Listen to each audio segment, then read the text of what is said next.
I'm Rowan Carter, and I still remember the way the kitchen light hit the edge of the counter that night, casting long, thin shadows like knives across the floor.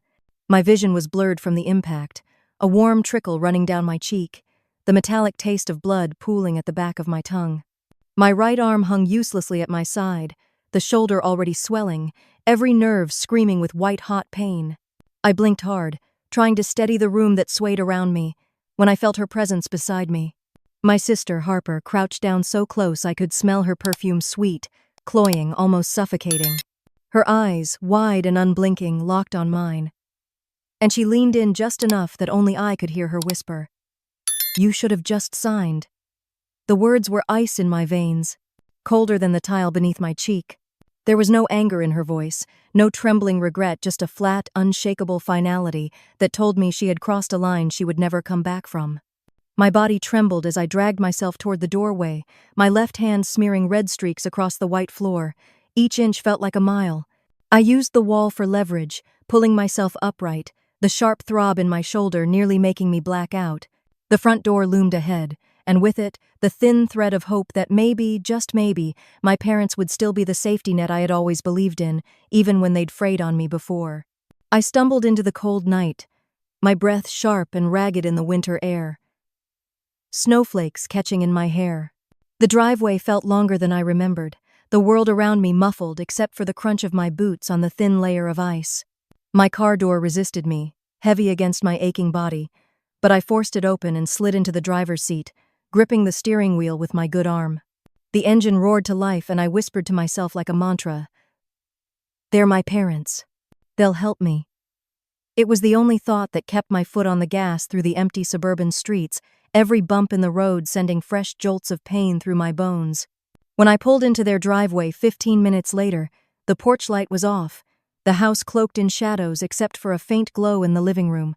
My heart pounded as I climbed the steps and began pounding on the door. "Mom, Dad, it's me, please, I need help." My voice cracked, raw from the cold and the desperation clawing its way out of me. I heard movement inside, muffled voices, my mother's unmistakable tone, but the lock never turned. The whispers stopped. The silence pressed in. I knocked again, harder, my shoulders screaming in protest, begging them not to leave me out here. But the door stayed shut. Minutes stretched, my body giving way until I slid down against the wood, my cheek resting against the welcome mat that mocked me with its cheerful letters, "Family First."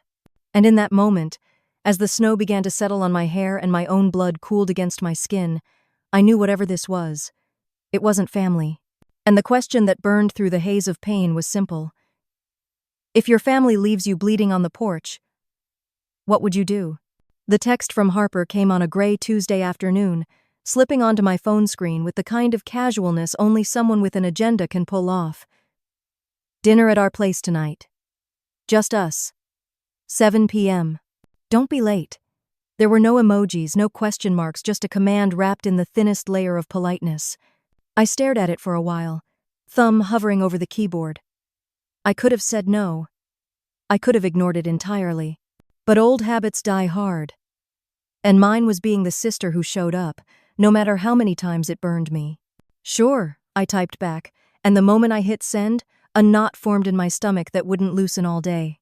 By the time evening rolled around, the sun had dipped behind the mountains, leaving Boulder cloaked in that strange purple twilight that makes everything look sharper, more deliberate. I pulled up to Harper's new place, a 2-story modern build with oversized windows and a front porch too perfect to feel lived in. It still smelled faintly of fresh paint and drywall dust, like the walls hadn't yet absorbed any real life. Harper had mentioned in passing that they'd done some renovations, but as I stepped inside, it became clear that this was more than a little touch-up. Every corner looked staged, like I'd walked into the middle of a realtor's open house, the kind of curated perfection that says more about appearances than comfort. Harper met me at the door with a hug that was a little too tight, her perfume clinging like an unwelcome memory. She wore a cream cardigan that probably cost more than my monthly groceries, draped loosely over an outfit designed to look effortless but no doubt assembled with care. "Rowan, I'm so glad you came," she said, her voice all honeyed sweetness, but there was something rehearsed about it, like each word had been practiced in front of a mirror. Behind her, in the dining area, Travis was already pouring himself a drink. He looked up when I entered, flashing the kind of smile that made my skin prickle, not warm or welcoming, but sharp-edged, like a salesman spotting a mark. "We're so glad you're here," he added, his tone smoother than the whiskey in his glass. "It's been too long." I almost laughed. Too long? It had been maybe a month since I'd seen them, but arguing over details seemed pointless. Instead, I slipped off my coat, draping it over the back of the chair Harper gestured toward, and sat down. The table was set with takeout from a trendy Thai place downtown, arranged neatly in mismatched bowls to look homemade. Even the chopsticks were perfectly aligned, like we were part of some lifestyle photo shoot. Harper moved quickly, pouring me a glass of wine before I could refuse. I noticed the faint glint in her eyes when I accepted it without protest, as though each small compliance was a tally mark in her favor. "So," she began, settling into her seat across from me. "How's work?" I gave her the short, polite answer, busy, steady, the usual. But before I could elaborate, Travis leaned forward, pushing a thick manila envelope across the table toward me. "This is just a formality," he said, his smile steady but his gaze locked on mine like he was testing how long I'd hold it. I didn't touch the envelope. "What is it?" Harper's voice softened into that coaxing tone she'd perfected since we were kids. "We're closing on the house soon, but you know how banks can be. They just need a little extra assurance." The word assurance echoed in my head. I repeated it aloud, my fingers still resting on my lap. Travis sighed like I was already being difficult. "Your name on the mortgage, only as a guarantor. It's nothing big." Eventually, I reached for the envelope, sliding the papers out far enough to scan the first page. It took less than 10 seconds for the alarm bells to go off in my head: adjustable interest rates, balloon clauses, deferred fees, the kind of contract designed to bury someone in debt if anything went wrong. And I knew exactly what that meant. I set the papers back down, meeting their eyes. "You two were denied before, weren't you?" Harper gave a short, defensive laugh. "Just some temporary credit issues. You know how freelance income looks on paper. The banks are just being uptight." That's why we need you," Travis added smoothly. "You've always been the responsible one." It wasn't a compliment. It was a collar. I took a sip of wine, more to buy myself time than anything else. "This kind of arrangement puts me on the hook if anything goes wrong," I said carefully. "Nothing will go wrong," Harper said quickly, as if rehearsed. "You think we'd let that happen to you? Your family." That word family landed differently than they intended. They threw it like a net, but I could feel myself being dragged under it. I'd been caught in it before, tangled in obligations I didn't agree to but felt powerless to refuse. We went through the motions of dinner after that, though my appetite was gone. I made polite noises as Harper talked about fabric swatches for the living room curtains, nodding along as Travis bragged about his latest business opportunity that I knew, from experience, would likely end in unpaid debts. But my mind kept circling back to that envelope and the quiet certainty that this wasn't about helping them, it was about trapping me. When Harper reached for the dessert box, I leaned back in my chair and forced a smile. "I'll think about it," I said. It was the safest answer I could give without starting a fight right there in her picture-perfect dining room. Her smile was quick, practiced. "That's all we ask." But I could feel the tension under her words, the unspoken expectation that my thinking about it was just a polite step on the way to yes. I left not long after, my coat draped over my arm instead of over the chair, as if keeping it close would make it easier to leave. The night air outside was crisp and sharp, filling my lungs in a way the air inside their house hadn't. I sat in my car for a long moment before starting the engine, staring at the glow of their kitchen window. Inside, they were probably already congratulating themselves on how close they'd gotten to getting me to sign. As I drove home, the envelope's weight seemed to linger on my lap even though I'd left it behind. In my head, I ran through the numbers again and again, picturing worst-case scenarios like old war wounds defaults, foreclosure, my credit ruined, my savings drained to bail them out, and all of it wrapped in the language of love and loyalty. By the time I reached my own townhouse, I'd decided on one thing. I needed another perspective before I made a decision. Harper and Travis weren't stupid. They knew my professional background meant I could spot a bad deal, which meant this wasn't a misunderstanding, it was deliberate. And if they were willing to hand me a financial grenade with the pin half pulled, I had to start asking myself the question I'd been avoiding for years. How much of this was love, and how much of it was control? I didn't have an answer yet, but I knew one thing for certain. I wasn't going to give them mine without knowing exactly what it would cost me. It was only 3 nights later when the family dinner text arrived, not from Harper this time, but from my mother, Elaine, Sunday at 6. Don't be late. No punctuation beyond the period, which in her language meant this was not optional. I'd barely had time to shake the unease from Tuesday night's setup at Harper's before they were pulling me into the next round. The knot in my stomach tightened. I'd been to enough of these gatherings to know how they worked. The food was bait. The real menu was whatever they wanted to serve you in terms of expectations. Still, I told myself I'd go. Skipping it would only make things worse. And I wasn't ready, not yet, for the explosion that would come from outright refusal. By Sunday evening, the sky was painted in the deep amber of early autumn sunsets, the air carrying just enough chill to remind you winter was waiting. I parked in front of my parents' house, its white siding and neatly trimmed hedges giving off the same postcard-perfect charm it always had. The porch light was already on, illuminating the "Home is where the heart is" plaque that had hung beside the door since I was a kid. I rang the bell, the chime echoing inside, and a moment later my mother's voice floated through the door, brisk, controlled. "Rowan, you're late." "It's exactly 6, I said as she opened the door. Her smile didn't touch her eyes.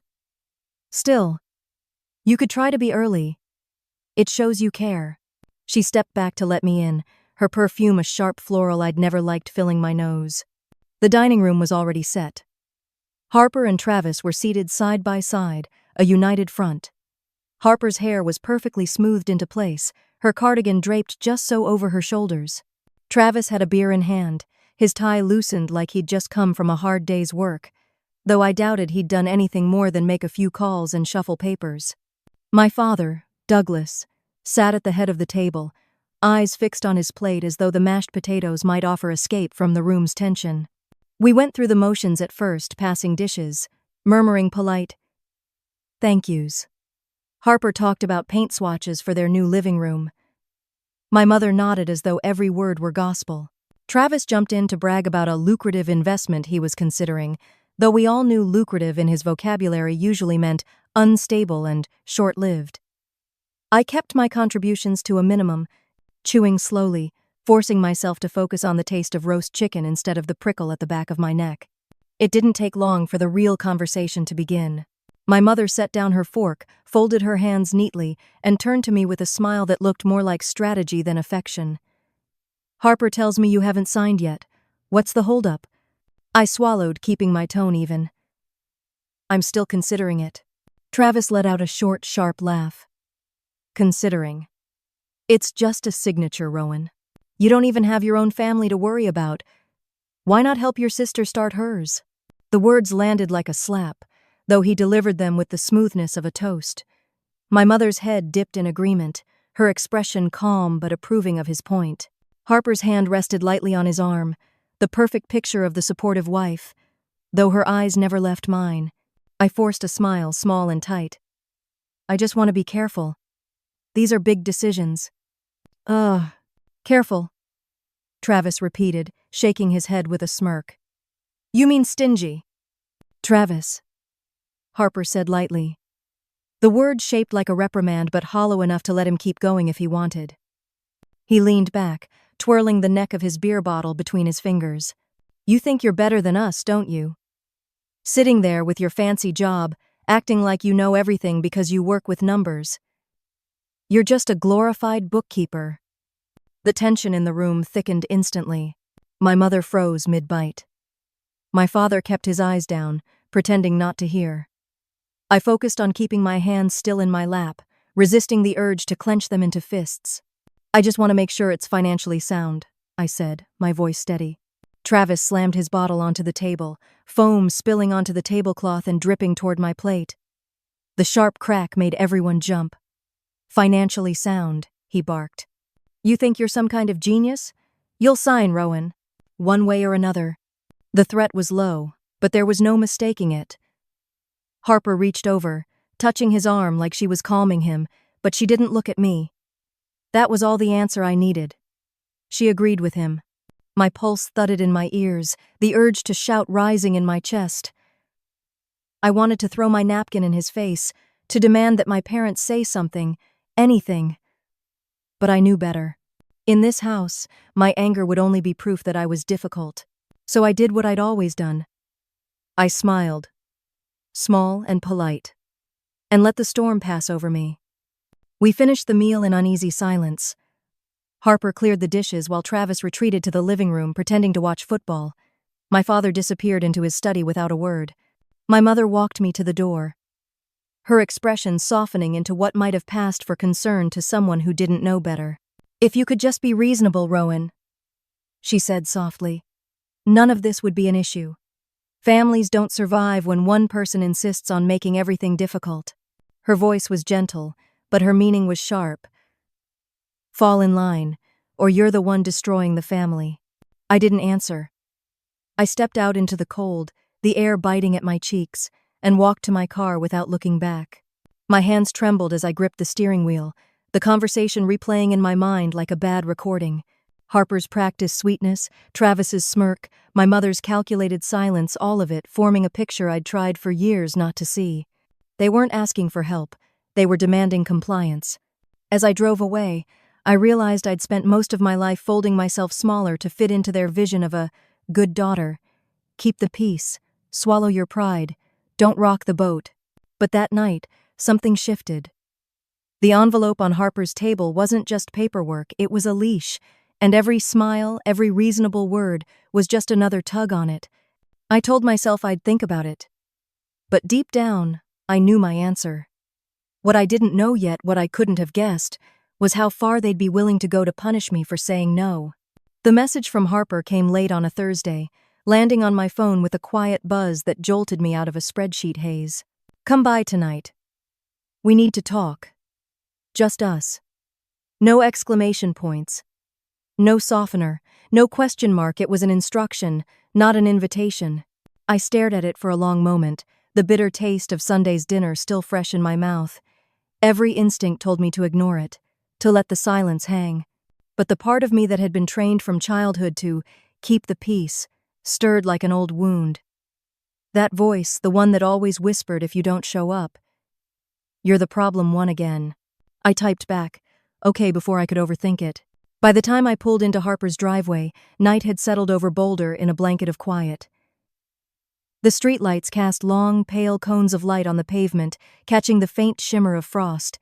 Her house glowed warmly from the inside, the kitchen window spilling a soft yellow onto the porch. From the outside, it looked inviting, safe, even. My stomach twisted as I walked up the steps, the weight of unseen strings pulling me forward. I stepped inside without knocking, the way family is supposed to be able to, but the first thing I noticed was the absence. No Harper, no hi from the doorway. Just Travis, leaning against the kitchen counter with a beer in hand. The bottle dangled loosely from his fingers, the smell of hops drifting across the room. "You made it," he said, not smiling. His eyes were flat, unreadable, a faint curl tugging at one corner of his mouth. "Where's Harper?" I asked, glancing toward the hallway. "She'll be here," he said, taking a long swig before setting the bottle down with a soft clink. "Thought I'd have a word with you first." I kept my tone even. "About what?" He chuckled, low and humorless. "You still think you're too good to help us out?" My pulse picked up, but I forced my voice to stay level. "I'm not too good for anything. I just need to be sure it's the right decision. It's a big commitment." "Big commitment," he repeated, mocking the words as if they were ridiculous. "It's a signature, Rowan, that's all. But you like to make things complicated, don't you? Always gotta be the smart one." Before I could respond, Harper appeared in the doorway, arms crossed, her expression calm but cold. She looked more like his co-conspirator than my sister. "Rowan," she said, her voice sharp enough to cut glass. "You're making this harder than it needs to be. It's just a signature. Why are you being so dramatic?" I turned to her, searching for some trace of the sister I'd grown up with, but found only a stranger. "This isn't about drama. This isn't even about family anymore. This is about me protecting myself." Her brows lifted, and for the briefest moment, I thought I saw something flicker, guilt, Maybe, but it vanished as quickly as it came. Protecting yourself from what? Your own family? You sound paranoid. I'm being careful, I said quietly. Travis pushed off the counter, closing the distance between us until his shadow fell over mine. No, he said, stepping into my space. You're being a problem.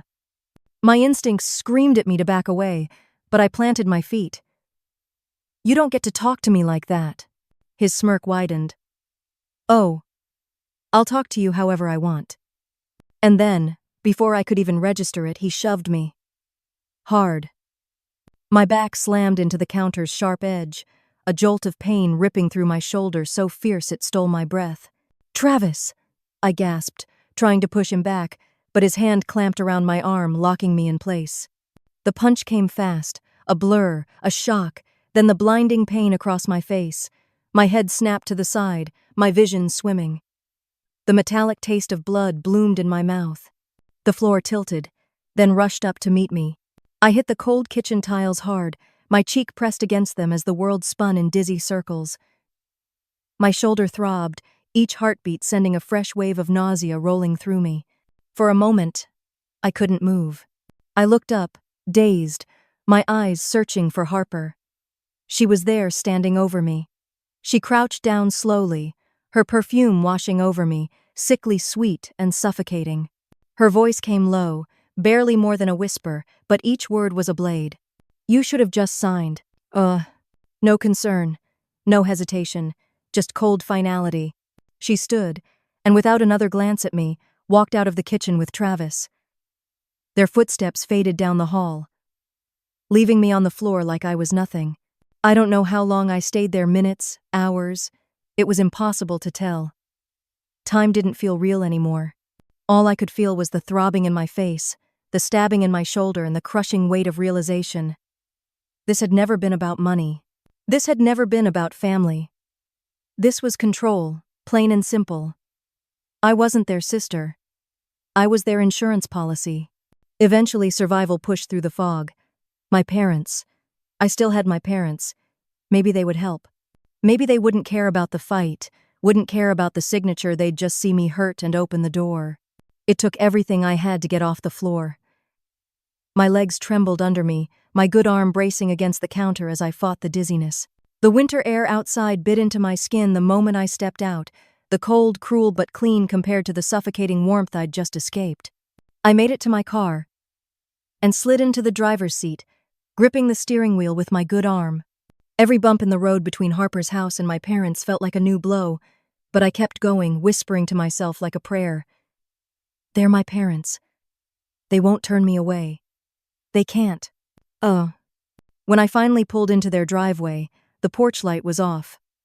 The house sat in darkness except for a faint glow in the living room. I climbed the steps slowly, my knees nearly buckling, and knocked. Mom, Dad, it's me, I called, my voice cracking. Please, I need help, please. The sound of my fists against the door echoed in the quiet night. I knocked again, harder, my shoulders screaming in protest. Please open the door, I'm hurt. I just need you. A light flicked on inside. My heart leapt. I pressed my ear to the wood and heard movement, whispers. My mother's voice, muffled but unmistakable. It's Rowan, I sobbed. I'm your daughter. I need you. I waited for the lock to click, for the door to swing open, for the warmth of my mother's arms. But the lock never turned. The whispers stopped. The house went still. I knocked again, softer this time, the fight draining out of me. Please, I have nowhere else to go. Don't leave me out here. I get at. The cold seeped through my clothes, my breath visible in small, desperate clouds. Minutes passed like hours until my legs gave out, and I slid down to sit on the porch, my back against the door. The welcome mat beneath me cheerfully declaring family first, scraped against my skin as I hugged myself with my good arm, shivering. That's when it hit me. They were in there. They knew it was me. And they had chosen not to help. The pain in my body was sharp, but the pain in my chest, knowing my parents had looked at each other and decided I wasn't worth opening the door for, was worse. I don't know how long I sat there before I heard the crunch of footsteps on the snow. Oh my God, are you okay? I turned my head weakly. It was Mrs. Adler, my parents' neighbor. She'd always been polite in passing, but we'd never exchanged more than a few words. Now she was running toward me, phone in hand. "Stay with me," she said, kneeling beside me. "I'm calling 911. Her voice was firm, steady, the kind of voice you cling to when your own world has gone silent. The distant wail of sirens grew closer, and soon red and blue lights washed over the white snow. EMTs rushed toward me, their voices calm but urgent. "Ma'am, can you hear me? We're here to help." I nodded faintly, tears spilling over not from the pain this time, but from the shame of realizing that strangers cared more than my own blood. They lifted me onto a stretcher, wrapping me in a blanket, shielding me from the bitter night and everything that had just happened. As they wheeled me toward the ambulance, I glanced back at the house one last time. The light in the living room had gone out. From the outside, it looked empty again. The hospital discharged me the next afternoon with my right arm immobilized in a sling, a bottle of painkillers in a crinkled paper bag, and a warning to rest. Rest like that was possible when every breath felt like it rattled against the bruises in my ribs, and every quiet moment left room for my mind to replay the night before in excruciating clarity. The tiles under my cheek, Harper's perfume, the sound of my parents' voices on the other side of a locked door. By the time I made it back to my townhouse, the winter sun was already dipping low, turning the snow outside to a wash of gray-blue shadows. I closed the door behind me, leaning against it for a long minute, letting the silence seep into my bones. That silence didn't last. My phone, abandoned on the coffee table the night before, was lit up with dozens of missed notifications. I dropped onto the couch, cradling my arm, and swiped it open. Call logs first, no surprises there.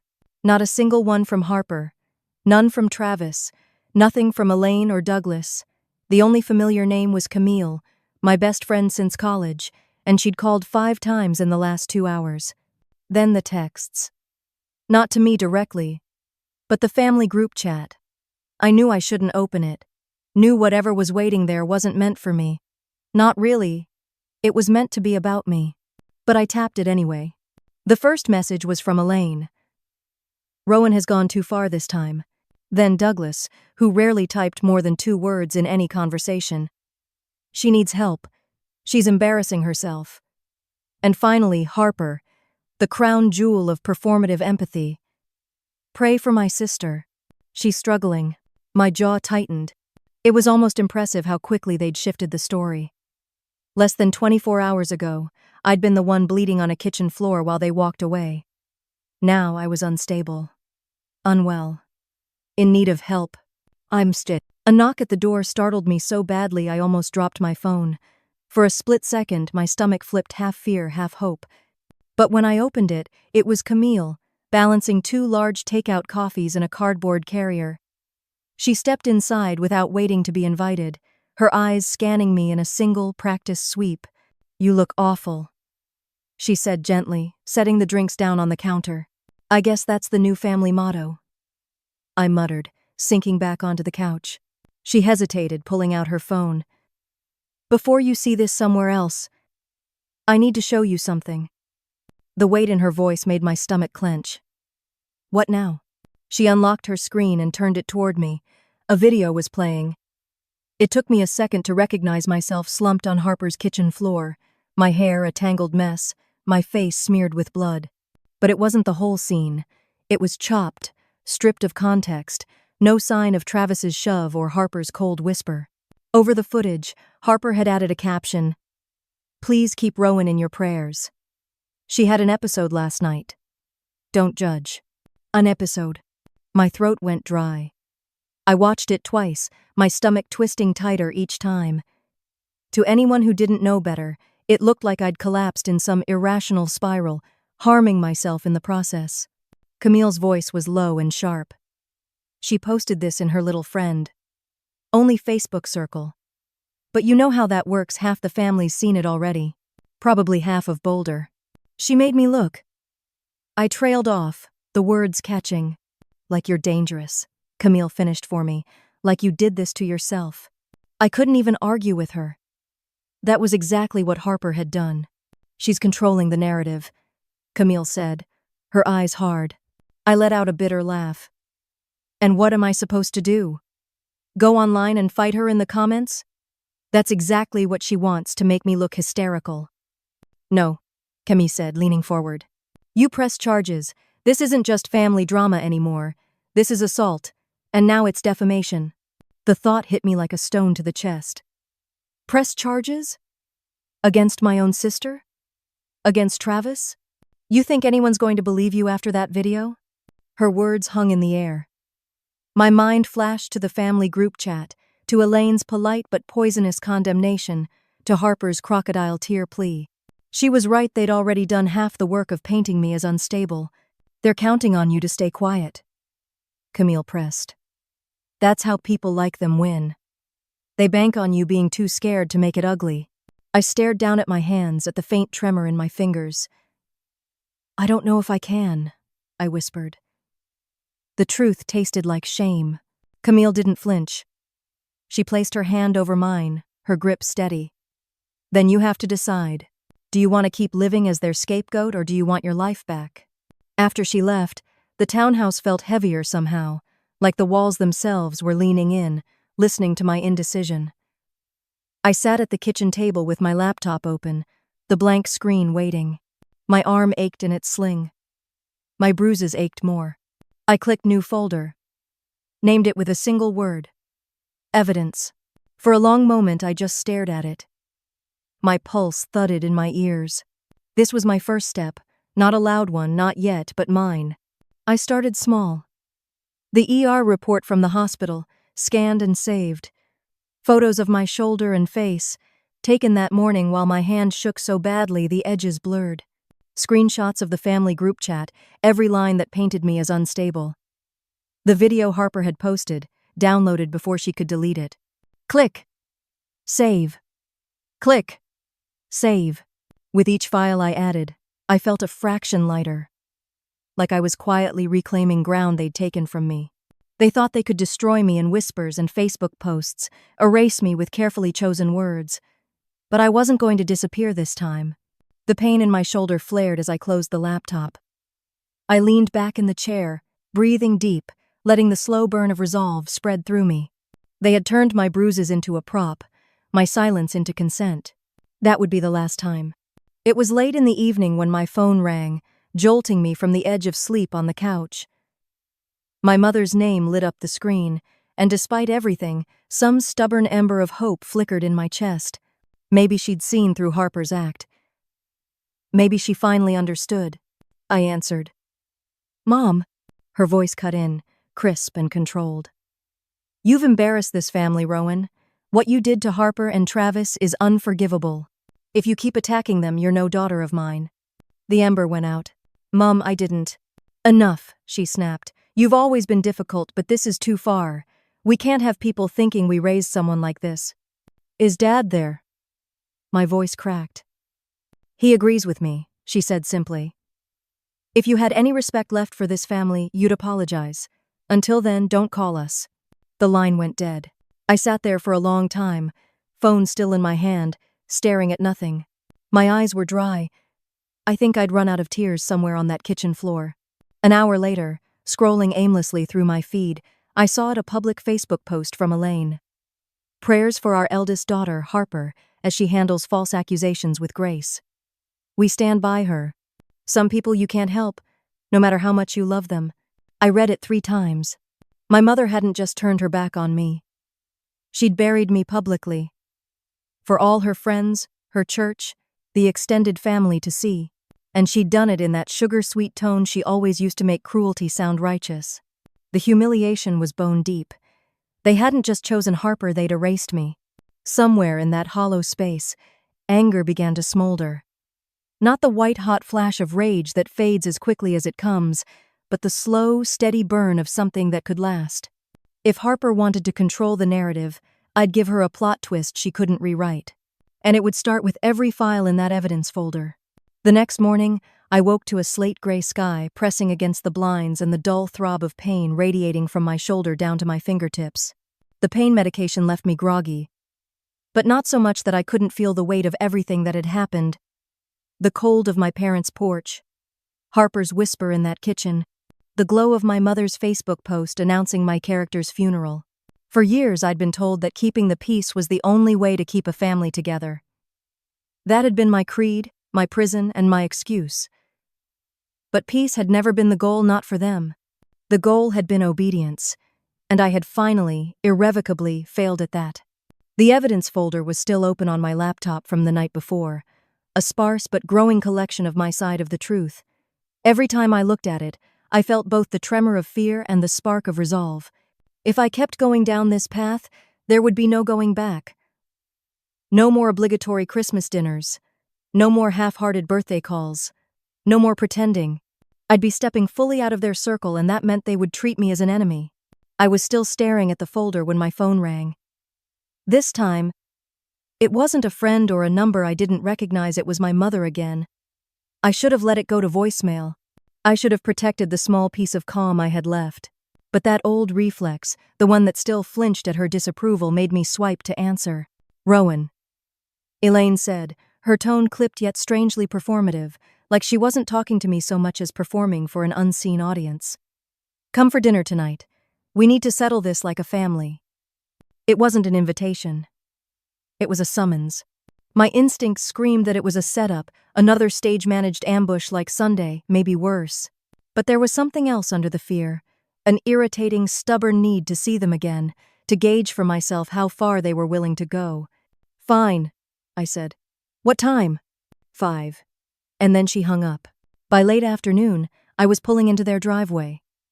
The house looked exactly as it always, had perfectly trimmed hedges, freshly swept porch, but the sight didn't bring any of the old comfort. Instead, it felt like walking toward a crime scene where the suspects were still at large. Inside, the smell of roast chicken and mashed potatoes drifted from the kitchen. It was the kind of meal Elaine made when she wanted to project normalcy, comfort, tradition. But to me, it was theater. "Kaylin," she said as I stepped inside, greeting me with a tight smile and a kiss on the cheek. Her eyes were cool, calculating. "You look tired." The dining room was already set. Harper sat at one end of the table, her posture perfect, her makeup flawless. Travis leaned back in his chair with a beer in hand, his gaze fixed on me with the same simmering hostility I'd seen in his kitchen days earlier. My father, Douglas, was in his usual place at the head of the table, already looking down at his plate as though it might offer him some escape. We ate in near silence at first, the only sound the scrape of utensils against porcelain. Then Elaine set her fork down, folding her hands as though she were about to deliver a blessing. "If you could just be reasonable, Rowan," she said softly, "none of this would have happened. Families don't survive when one person insists on making everything difficult." I said nothing. Harper leaned forward, her voice trembling in a way that might have fooled someone who didn't know her. "I'm sorry things got out of hand," she said, dabbing at her eyes with a napkin. "I overreacted. But you can't destroy our lives over one mistake. Just let it go, Rowan. Please. For all of us." It was a performance worthy of an award, and if I hadn't been on the kitchen floor days earlier, I might have believed her. But I had. I remembered her perfume, her whisper, her absence of remorse. I looked at her carefully placed tears and felt nothing but disgust. "You didn't overreact, Harper," I said quietly. "You orchestrated this." Her face hardened for a split second before the mask slipped back into place. Travis set his beer down with a sharp thud. "You think you can walk around acting like you're better than us? If you drag us to court, I'll make sure you regret it. Career, reputation, everything. I'll ruin you." Elaine didn't flinch. Harper didn't blink. Douglas didn't speak. The silence around his threat was louder than the words themselves. And in that moment, something in me shifted. The last threads of guilt I'd been clinging to, the idea that maybe I owed them more, that maybe I should try one more time, snapped. This wasn't a family trying to reconcile. This was a firing squad dressed up as a dinner party. I smiled faintly, pushing back my chair. "Thanks for dinner," I said, my voice steady. "I'll think about it." Travis sneered, mistaking my exit for retreat. Harper's lips curved in that satisfied little smile she wore when she thought she'd won. Elaine gave me the approving nod she always gave when she believed she'd gotten her way. But as I walked out to my car, I pulled out my phone and texted Camille. It's time. The following week was a blur of logistics. Camille put me in touch with Ya Lin, a lawyer whose quiet confidence was exactly what I needed to borrow. Together, we reviewed every piece of evidence I'd gathered: the hospital records, the photos, the group chat screenshots, the downloaded video Harper had posted. They're going to go low, Ya warned me as we sat in her office, the evidence folder open between us on her sleek desk. Expect it. I nodded. I know. And I did. I'd lived with Lowe my entire life. When the court date arrived, the February air outside was biting, the kind of cold that seeps into your bones no matter how many layers you wear. The courthouse itself was colder, still polished floors, echoing footsteps, the low hum of murmurs from other cases. Harper and Travis were already seated when we walked in, their lawyer beside them. Harper wore an immaculate white dress, her hair perfectly smoothed into place. Travis was in a navy suit, jaw tight, posture rigid. Elaine and Douglas sat directly behind them, arms folded, their glares fixed on me like I was the one who'd put the cracks in our family. The hearing began with their lawyer rising first, his voice smooth but sharp. Your Honor, my clients have been the target of false allegations. Miss Carter has a long history of emotional instability, and the incident in question was self-inflicted. My clients acted only in self-defense when she became erratic. Harper dabbed at her eyes with a tissue, though I noticed there were no actual tears. Then they played the video, the same chopped-up footage Harper had posted online, stripped of context, painting me as incoherent and unhinged. It was like watching myself through their lens, an unstable woman who had somehow done this to herself. Ya stood next. Your Honor, what my clients just showed you was a performance. Let's look at the facts. She pulled up my ER report, time-stamped. These injuries are consistent with blunt force trauma. The attending physician specifically noted they could not have been self-inflicted. Gasps rippled through the room. Next, Ya continued, a text from Miss Harper Carter to my client. You should have just signed. The words appeared on the large monitor, undeniable. And finally, security footage from Mrs. Adler's door camera, Travis leaving the house moments after the assault, while I remained inside, injured. This is not a family dispute, Ya said, her voice like steel. This is an assault compounded by defamation. Travis shifted in his seat, his hands clenching and unclenching. Harper's mask slipped for the first time, her eyes narrowing. The judge leaned forward. The request for a restraining order against Miss Carter is denied, and let me be clear, if these fabricated materials continue to circulate, you may face criminal liability. It wasn't a sweeping, movie-ending justice, but it was enough. Enough to puncture their confidence. Enough to make them realize I wasn't theirs to break anymore. As we left the courtroom, Ya touched my arm lightly. This is the first step, she said. I nodded, feeling the cold air hit my face as we stepped outside. The winter sun was low, the light sharp and clear, and for the first time in weeks, so was I. They thought they'd buried me under their story, but all they'd done was clear the ground for mine. It was a quiet November morning, the kind that presses a pale light against your windows and seeps cold into the cracks no matter how high you turn the heat. Outside, frost glazed the edges of the lawn, and each breath that left my lips curled into the air like a ghost before dissolving. I stood at my front door holding a tray of freshly baked rolls, my hands steady for the first time in months. For a long moment, I just looked down at them, the golden crusts still warm, the faint steam rising, and thought about how strange it felt to be preparing for company I actually wanted in my home. These were the same hands that, not long ago, had pounded on my parents' door in the freezing dark, swollen and bruised, begging to be let in. I remembered the way the welcome mat scraped against my back as I sat outside shivering, my breath fogging in the cold while the lights inside flicked off. I'd been so small then, so sure that if I could just be better, quieter, more accommodating, they'd open the door. Now I was on the inside, and the people coming over weren't here out of obligation or expectation, they were here because they wanted to be. Ya was the first to arrive, her breath puffing in the cold as she balanced a pie dish in one hand and a neat stack of case files in the other.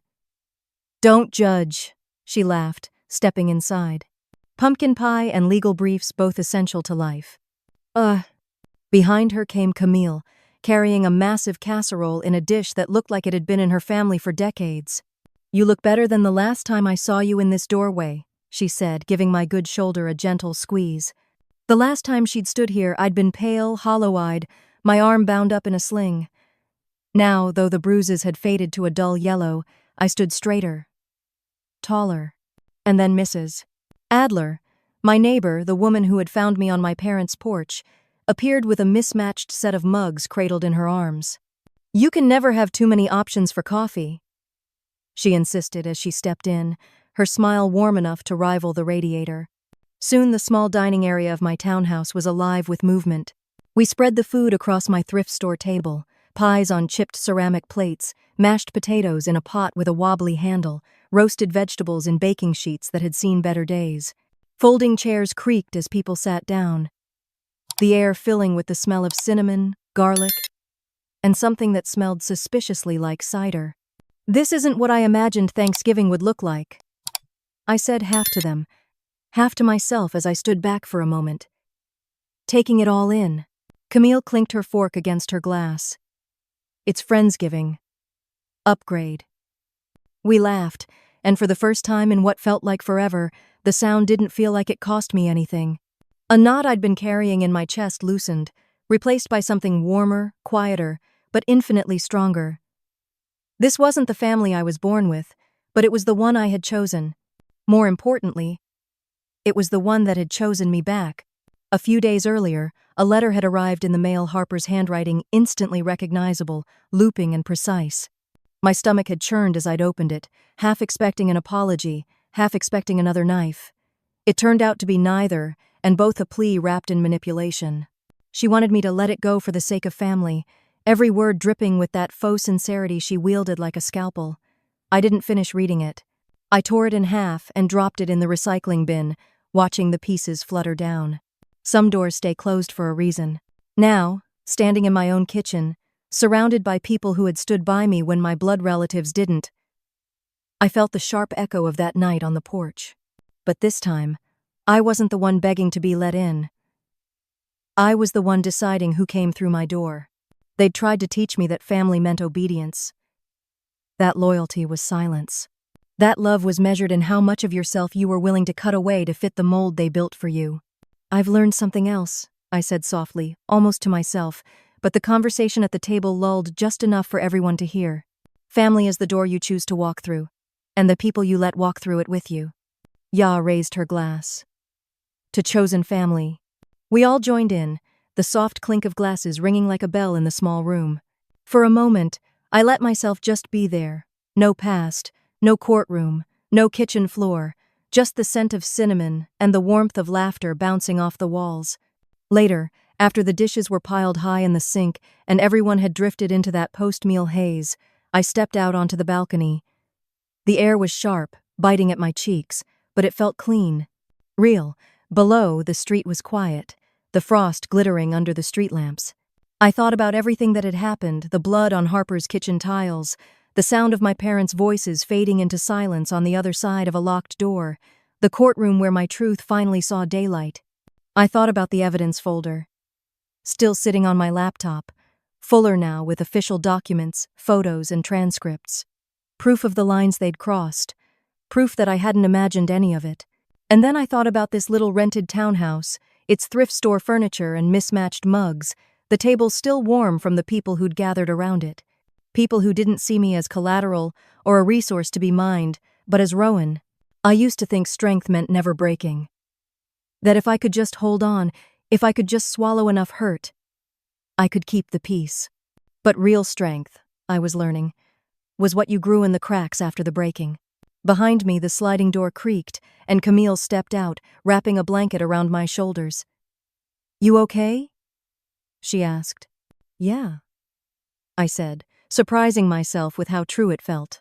We stood there in companionable silence for a moment, watching the frost cling to the rooftops. "For what it's worth," she said, "you're better off without them." "I know," I replied, and this time I meant it. I took one last look at the glowing room behind me, laughter spilling through the half-open door, and realized I wasn't waiting for anyone to open the door for me anymore. I'd already opened it for the right people, and I would never again hand over the key to anyone who hadn't earned it. Inside, the chatter had picked back up, someone telling a story I couldn't quite catch, and the warmth of it drew me back in. The cold would always be there, just beyond the glass, but for now, I was exactly where I needed to be. And for the first time in my life, family wasn't something I feared losing. It was something I knew I could build, piece by piece, with people who saw me, believed me, and stayed. The days after Friendsgiving passed in a kind of gentle quiet I hadn't known in years.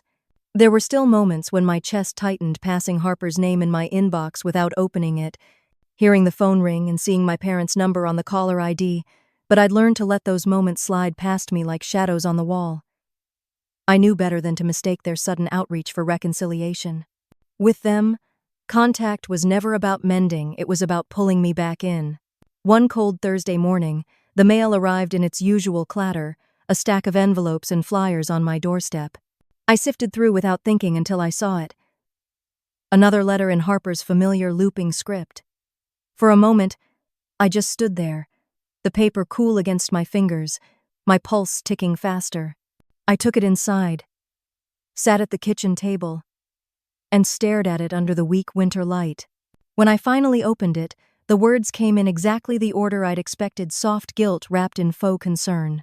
She wrote about how hard this has been on all of us, about the importance of family, about moving forward for the sake of our parents. Buried in the middle was the real message: drop everything, let the past go, and pretend none of it happened. I set the letter down, its careful loops and flourishes almost mocking. Once, I might have believed this was a peace offering. Once, I would have convinced myself that my silence was the high road. But now, I could see it for what it was: a leash, disguised as an olive branch. Without ceremony, I tore the letter in half, then in half again. The pieces fell into the recycling bin, the sound small but final. I felt no satisfaction, no anger, just clarity. Some doors didn't need to be reopened. Some bridges didn't need to be rebuilt. That evening, as the sun dipped low and the frost began to bloom on the windows, I lit a candle on my thrift store table and set out mismatched mugs for tea. Camille was coming by with leftover casserole, Mrs. Adler had promised cookies, and Ya had said she might drop in just for a minute, but would inevitably stay longer. My house wasn't perfect: scuffed floors, secondhand chairs, a couch that slumped on one side, but it was mine. And more importantly, the people who walked through this door did so with kindness, not expectation. I thought about that first night on my parents' porch, the cold seeping into my bones as I waited for a lock to turn that never did. Now I understood. They'd taught me to wait for their approval, their rescue, their acceptance. But the truth was, I didn't need any of those things to be whole. When the knock came, it was warm, light, familiar.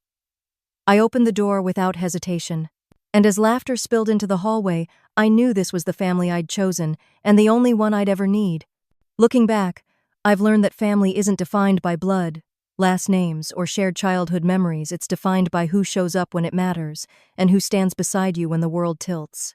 I spent years believing love meant sacrifice without limits, that keeping the peace was worth my silence, and that forgiveness was my responsibility no matter the cost. But the night I stood bleeding on my parents' porch, listening to their whispers on the other side of a locked door, I understood that some people will use family as a shield for control and loyalty as a chain. Walking away wasn't betrayal, it was survival. Choosing myself didn't mean I stopped caring. It meant I stopped allowing myself to be erased. I've learned that you can build a new family out of trust, respect, and mutual care, and that this chosen family can be stronger than anything you were born into. Sometimes closing a door for good is the only way to open one that leads somewhere worth going. And when you finally step through, you realize the life you've been protecting is your own, and it's worth everything.